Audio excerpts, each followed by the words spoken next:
Mungkin sampai saat ini ada di antara kalian yang masih berusaha keras untuk mencari sebuah holy grail dalam trading, sebuah pola pada chart yang selalu berhasil, sebuah pola yang akan menghasilkan keuntungan setiap kali muncul di chart. Namun, jika Anda masih berusaha menemukan pola semacam itu, saya harus katakan, pola tersebut tidaklah ada. Alasan utama mengapa Anda belum mencapai keuntungan yang maksimal, atau bahkan belum bisa mendapatkan keuntungan, adalah karena Anda terlalu terpaku pada pola di setiap pergerakan yang ada. Anda justru melupakan hal yang jauh lebih penting, bahwa pola harga apapun yang Anda gunakan hanyalah sebuah pola entry. Di mana dalam setiap strategi trading, pola entry hanyalah salah satu bagian akhir dari keseluruhan sistem yang ada. Oleh karena itu dalam video kali ini, saya akan membahas cara membangun narasi yang tepat dalam trading. Penting untuk Anda pahami bahwa konsistensi dalam trading berasal dari keseluruhan proses, bukan hanya dari pola tertentu. Jadi bersiaplah karena ada banyak hal penting yang akan saya bagikan kepada Anda.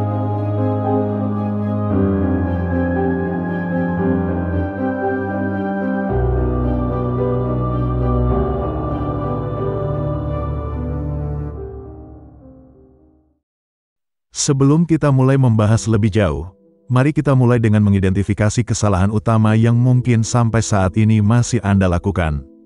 Yang pertama, kebiasaan untuk mentradingkan setiap pola harga yang muncul di chart. Di mana biasanya Anda cenderung tidak terlalu peduli di mana pola tersebut terbentuk, dan hanya fokus pada pola itu sendiri. Akibatnya, Anda sering melakukan trading ke arah yang salah dan terjebak dalam manipulasi market. Perlu Anda ketahui bahwa pola harga yang Anda cari juga dapat muncul di seluruh market, selama Anda bisa melihat data market yang divisualisasikan dalam bentuk chart. Jadi, bagaimana Anda bisa menentukan pola mana yang akan berhasil dan mana yang akan gagal? Untuk memahami solusi dari hal tersebut, kita perlu memahami masalah sebenarnya di sini. Saya beri contoh. Misalnya jika Anda mencoba mentradingkan pola Quasimodo, tanpa memperhatikan tren yang sedang berlangsung dan di mana pola itu terbentuk, Anda hanya akan menjadi trader yang fokus pada pola saja tanpa benar-benar memahami apa yang sedang terjadi di market. Memahami hal ini adalah fondasi penting yang harus Anda miliki untuk menjadi seorang trader. Jika Anda tidak memahami masalah ini, Anda akan kesulitan mencapai hasil yang konsisten, karena eksekusi Anda akan sering meleset, sehingga itu akan membuat Anda menjadi kurang percaya diri dalam eksekusi. Jadi sekarang kita tahu bahwa pola dapat muncul di mana saja, dan kadang ada yang berhasil, dan kadang tidak. Jika Anda hanya mengejar pola dalam setiap pergerakan harga tanpa mempertimbangkan konteksnya, ini menjadikan Anda seorang trader yang hanya fokus mencari pola, bukan memahami pergerakan dari market secara keseluruhan. Jadi solusi untuk masalah ini adalah dengan membangun sebuah narasi. Narasi adalah kemampuan untuk memahami apa yang mungkin akan terjadi di market dalam periode mendatang berdasarkan logika yang baik. Artinya, Anda harus bisa merasionalisasi dan melihat kemana arah market akan bergerak berdasarkan logika tertentu, yang akan saya jelaskan kepada Anda sepanjang video ini. Sekarang, tanyakan pada diri Anda, mengapa harga harus bergerak ke level tertentu, baik di atas maupun di bawah harga market saat ini. Jika Anda tidak bisa menjawab pertanyaan ini dengan yakin, itu menandakan bahwa mungkin tidak ada narasi yang jelas di balik setup yang ingin Anda tradingkan. Pertanyaan penting yang bisa Anda coba tanyakan pada diri sendiri, yaitu seperti, siapa yang sedang menghasilkan uang saat ini? Apakah buyer yang menghasilkan uang, atau seller yang menghasilkan uang?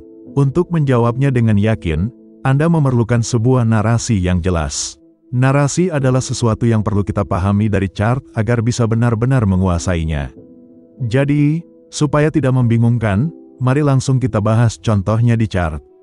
Contoh pertama yang akan kita bahas adalah penerapan narasi pada kondisi market bullish. Sekarang, coba hentikan video ini sejenak. Saya ingin Anda benar-benar mengamati setiap perubahan harga yang terjadi. Perhatikan mengapa market membentuk swing high dan swing low di level tertentu. Oke, mari kita mulai menarasikannya. Pertama-tama, kita akan menafsirkan dari titik swing high ini. Seperti yang sering saya bahas, kita melihat market dari sudut pandang big trader yang membutuhkan likuiditas dari retail trader. Jika Anda belum memahami konsep likuiditas ini, Anda bisa menonton video penjelasan saya sebelumnya yang sudah saya bagikan. Oke, kita lanjut. Setelah harga mencapai level ini, big trader kemudian mengambil posisi sell, yang menyebabkan market terkoreksi ke bawah. Ini dilakukan untuk mengambil likuiditas dari buyer yang berada di bawah swing low ini, sehingga terbentuklah lower low baru di sini. Setelah harga mengambil likuiditas para buyer, market kembali bergerak ke arah atas menuju ke swing high sebelumnya. Mengapa market tertarik kembali ke level swing high tersebut? Jadi setelah big trader mengambil posisi sell dan harga bergerak ke bawah, siapa yang menghasilkan uang saat ini? Tentu saja, para trader yang mengambil posisi sell lah yang sedang untung. Namun, banyak dari mereka yang belum menutup posisi dan berpegang pada posisi sell yang menguntungkan, dengan stop loss ditempatkan di atas swing high ini. Sehingga di atas swing high ini adalah likuiditas para seller yang akan dimanfaatkan oleh big trader saat order flow berubah dari sell ke buy. Kita juga bisa memanfaatkan contoh narasi ini dalam trading. Ketika kita melihat kemungkinan order flow berubah dari sell ke buy pada time frame yang lebih tinggi, itu berarti kita bisa mencari posisi buy pada time frame yang lebih rendah. Kita akan mencari setup buy karena kita memahami bahwa narasi pada time frame yang lebih tinggi adalah bullish, sehingga kita mulai mengantisipasi setiap setup bullish yang terbentuk sebagai peluang untuk entry buy. Selanjutnya, kita sudah tahu bahwa pergerakan market kembali ke high ini adalah untuk mengambil likuiditas dari para seller sebelumnya. Di mana selama pergerakan naik tersebut, market juga membentuk konsolidasi atau base sebelum melanjutkan pergerakan signifikan menuju high sebelumnya, di mana base ini juga sangat penting untuk kita perhatikan. Nanti akan saya jelaskan mengapa. Setelah market mengambil likuiditas para seller dari swing high ini, market mulai berkonsolidasi. Konsolidasi ini memiliki satu tujuan, yaitu untuk menjebak retail trader agar percaya bahwa market sedang memasuki zona resisten yang kuat. Para trader retail melihat pergerakan konsolidasi ini dan berpikir, oke, pergerakan harga mulai melambat dan berbalik arah. Harga tidak akan bergerak di atas level ini, jadi kita bisa menempatkan garis horizontal di sini karena ini adalah resisten. Inilah yang biasanya dipikirkan oleh banyak trader. Lalu, apa yang dilakukan market? Market turun secara agresif, mengkonfirmasi ide para trader retail tersebut. Mereka berpikir, oke, harga sudah mencapai level resisten dan sudah ada konfirmasi pembalikan arah, jadi sekarang kita bisa entry sell. Mereka kembali mengambil posisi sell, dengan asumsi bahwa market akan terus turun setelah konfirmasi pembalikan arah ini, sehingga mereka menargetkan harga akan turun jauh lebih rendah lagi. Namun, kita tahu bahwa pergerakan turun ini memiliki satu fungsi. Fungsi tersebut adalah untuk memancing lebih banyak para retail trader yang ingin entry sell untuk masuk ke market. Setelah harga turun lebih rendah dan kembali ke zona base yang telah terbentuk tadi, kita melihat bahwa harga gagal menembus zona ini. Mengapa demikian? Karena zona base ini merupakan zona base yang terbentuk sebelum harga mengambil likuiditas dari para seller sebelumnya, di mana saya menyebut zona ini sebagai zona demand, dan juga zona demand ini berada tepat di bawah dari swing low ini, sehingga di zona inilah biasanya likuiditas dari para buyer terkumpul. Anda mungkin bertanya-tanya, mengapa kita membahas likuiditas dalam video tentang narasi ini? Yang ingin saya tekankan adalah, Anda harus bisa melihat market dan berkata, oke, inilah arah pergerakannya karena alasan ini dan itu. Inilah logika yang harus Anda terapkan. Jika kalian memiliki logika lain dalam menarasikan pergerakan market, itu juga tidak masalah. Yang terpenting kalian memiliki logika yang baik untuk menarasikan market agar lebih mudah memahaminya. Oke, kita lanjut lagi. Jadi setelah harga mengambil likuiditas dari para buyer di sini, siapa selanjutnya yang akan ditargetkan oleh big trader? Tentu saja, para trader yang mengambil posisi sell lah yang akan ditargetkan, karena merekalah yang sedang untung saat ini. Di mana mereka menaruh stop loss di atas dari swing high ini, sehingga market kembali bergerak ke atas untuk mengambil likuiditas dari para seller yang sudah berhasil terkumpul selama pergerakan ke bawah tadi. Jadi contoh penerapan narasi pada pergerakan ini yaitu, selama harga tertahan dan berbalik dari zona base ini, kita bisa mencari setup buy pada time frame yang lebih rendah, karena kita memahami bahwa narasi pada time frame yang lebih tinggi adalah bullish.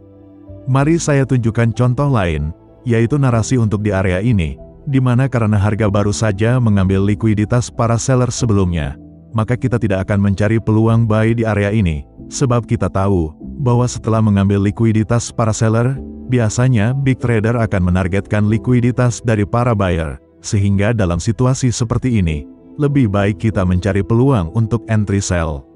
Dengan menggunakan narasi seperti ini, kita bisa menentukan sisi market mana yang tepat untuk kita tradingkan. Mari kita lihat contoh kedua, di mana kali ini kita membahas penerapan narasi pada kondisi market bearish. Pertama, kita bisa melihat harga bergerak ke atas kemudian terjadi konsolidasi dengan nilai swing high yang relatif sama. Di mana level ini merupakan likuiditas dari para seller yang akan dimanipulasi. Kemudian kalau kita lihat, market turun lebih rendah untuk mengambil likuiditas dari para buyer yang berada di bawah swing low ini. Setelah market mengambil likuiditas dari para buyer tersebut, siapa yang menjadi target selanjutnya bagi big trader? Tentu saja, orang-orang yang berada dalam posisi sell, karena merekalah yang saat ini sedang untung. Ini berarti big trader akan menyerang likuiditas para seller yang berada di atas swing high yang relatif sama ini. Selanjutnya, market perlahan-lahan bergerak menuju likuiditas para seller tersebut.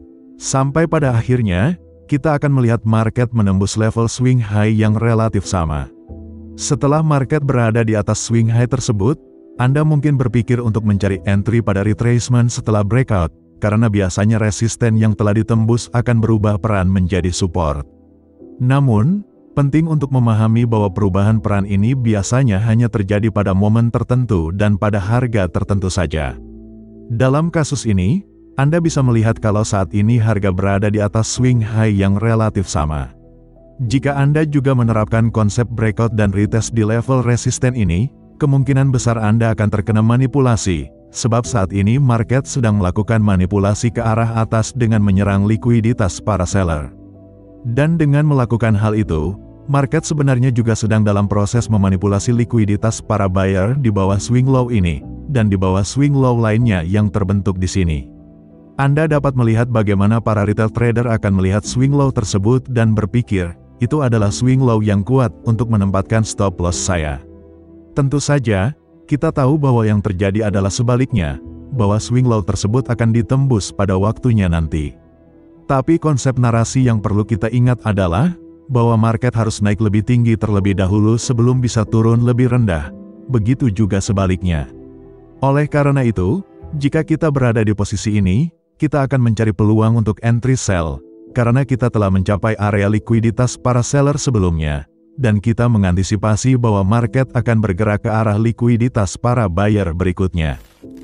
Setelah kita membahas beberapa contoh tentang narasi, dapat disimpulkan kalau kita jangan hanya menjadi trader yang fokus pada pola. Cobalah untuk melihat market dari time frame yang lebih tinggi, dan tentukan apa yang mungkin terjadi selanjutnya berdasarkan logika yang baru saja kita bahas. Tanyakan pada diri Anda sendiri, siapa yang sedang menghasilkan uang, dan siapa yang harus kita targetkan berikutnya. Ketika Anda benar-benar memahami makna dari pertanyaan ini, Anda akan mulai melihat market dengan perspektif yang baru dan lebih mendalam. Saya harap penerapan narasi ini bisa memberi Anda wawasan tentang bagaimana cara menerapkan narasi dengan benar dalam Anda menganalisa market. Jadi begitulah akhir dari video kita kali ini. Terima kasih telah menonton sampai akhir. Jika kalian belajar sesuatu yang baru dan menyukai video ini, kalian bisa like video ini untuk menunjukkan support kalian, subscribe juga channel ini dan tekan tombol lonceng supaya kalian tidak ketinggalan video terbaru.